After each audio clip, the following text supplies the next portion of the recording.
दोस्तों, दिनाक्षी short hand में आपका स्वागत है।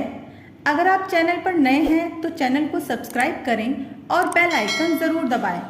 आज की साहित्य डिक्टेशन का यह 37वां दिन है। लगभग 400 शब्दों की यह डिक्टेशन 80 शब्द प्रति मिनट की गति से बोली जाएगी। अगर आपको इस डिक्टेशन की एडवांस आउटलाइंस और वाक्यांश की आवश्यकता है तो आप हमारा पेड बैच ज्वाइन कर सकते हैं। हमारे पेड बैच को ज्वाइन करने के लिए आप डिस्क्रिप्शन बॉक्स में दिए गए मोबाइल नंबर पर व्हाट्सएप कर सकते हैं। तो चलिए डिक्टेशन को स्टार्ट करते हैं। डिक्टेशन स्टार्ट होगी 5 सेकंड बाद। Ready, start. भारत में अनेक भाषाभाषी लोग रहते हैं। भाषाओं की बहुलता का अनुमान इसी से लगाया जा सकता है कि भारत के संविधान में ही 22 भाषाओं को मान्यता प्राप्त है। हिंदी भारत में सर्वाधिक बोली जाने वाली भाषा है और बांग्ला भाषा दूसरे स्थान पर विराजमान है। इसी तरह तमिल, तेलुगु, कन्नड़, मलयालम, मराठी इत्यादि भाषाएं बोलने वालों की संख्या भी काफ़ी है। भाषाओं की बहुलता के कारण भाषाई वर्चस्व की राजनीति ने भाषावाद का रूप धारण कर लिया है। इसी भाषावाद की लड़ाई में हिंदी को हानि उठानी पड़ रही है और स्वार्थी राजनीतिज्ञ इसका वास्तविक सम्मान दिए जाने का विरोध कर रहे हैं। देश की अन्य भाषाओं के बदले हिंदी को राजभाषा बनाए जाने का मुख्य कारण यह है कि यह भारत में सर्वाधिक बोली जाने वाली भाषा के साथ साथ देश की एकमात्र संपर्क भाषा भी है। ब्रिटिश काल में पूरे देश में राजकीय प्रयोजनों के लिए अंग्रेजी का प्रयोग होता था।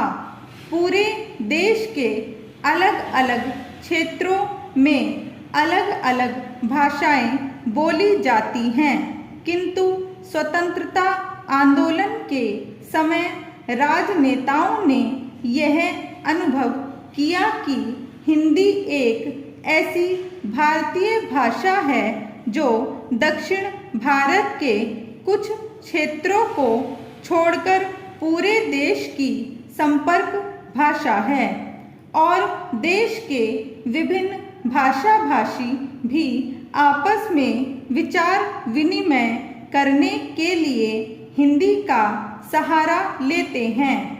हिंदी की इसी सार्वभौमिकता के कारण राजनेताओं ने हिंदी को राजभाषा का दर्जा देने का निर्णय लिया था। हिंदी राष्ट्र के बहुसंख्यक लोगों द्वारा बोली और समझी जाती है। इसकी लिपि देवनागरी है जो अत्यंत सरल है। पंडित राहुल सांस्कृत्यायन के शब्दों में हमारी नागरी लिपि दुनिया की सबसे वैज्ञानिक लिपि है। हिंदी में आवश्यकतानुसार देशी विदेशी भाषाओं के शब्दों को सरलता से आत्मसात करने की शक्ति है।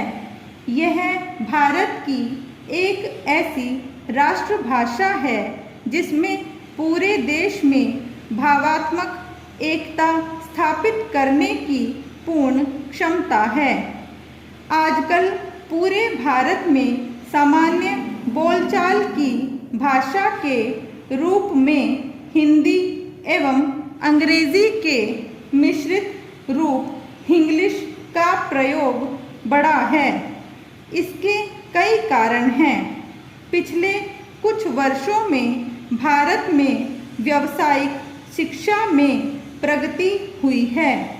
अधिकतर व्यावसायिक पाठ्यक्रम अंग्रेजी भाषा में ही उपलब्ध हैं और विद्यार्थियों के अध्ययन का माध्यम अंग्रेजी भाषा ही है। इस कारण से विद्यार्थी हिंदी में पूर्णतः निपुण नहीं हो पाते। वही अंग्रेजी में शिक्षा प्राप्त युवा हिंदी में बात करते समय अंग्रेजी के शब्दों का प्रयोग करने को बाध्य होते हैं, क्योंकि हिंदी भारत में आमजन की भाषा है। इसके अतिरिक्त आजकल समाचार पत्रों एवं टेलीविज़न के कार्यक्रमों में भी ऐसी ही मिश्रित भाषा प्रयोग में लाई जा रही है। इन सब का प्रभाव आम आदमी पर पड़ता है। स्टॉप।